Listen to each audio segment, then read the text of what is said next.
ମୋ ବାସ ଗଛରେ ଲଟା ବୁଦାରେ ଶାଗ ଶିଉଳିରେ ଘାସ ଉଡ଼ାରେ ମୁଁ ଥାଏ ପର୍ବତେ ଜଳସ୍ଥଳରେ ବନେ ଉପବନେ କୂଳ କନ୍ଦରେ ମୁଁ ଥାଏ କୁଞ୍ଜରେ ମନ୍ଦିର ପାଶେ ସଞ୍ଜ ସକାଳରେ ମୁଁ ଫୁଟି ବାସେ ମୋ ରୂପ ସୁନ୍ଦର କେତେ ନିର୍ମଳ ପଥର ଉପରେ ଦିଶେ ସୁଡ଼ଳ କି ଯୁବା ବାଳକ ଅବାସ୍ତବୀର ମତେ ଦେଖିଲେ ଟିହନ୍ତି ଅଧୀର ମତେ କେ ଗଳାରେ କେବା ମୁଣ୍ଡରେ ତୁଅନ୍ତି ନ ଜଳି କେହି ପୟରେ ମୋ ବାସ ଚଦିକେ ଯାଏ ଚହଟି ପବନ ମହକି ଥାଏ ଜାନଟି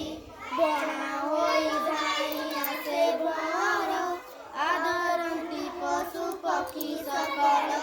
ମୋ କାନ୍ତି ଦେଖିଲେ ଯୋଗୀଙ୍କ ଶାନ୍ତି ମୋ ଦେବତା ସେ ଦେଖୁଥାନ୍ତି ପୂଜା ଲାଗି ମୁଇଁ ଯାଏ ବିଧିରେ କେଉଁ ଦେବତାର ନାମ ଶେଷିରେ ମୋ ଯୋଗୁ ପଟେ ଯାଏ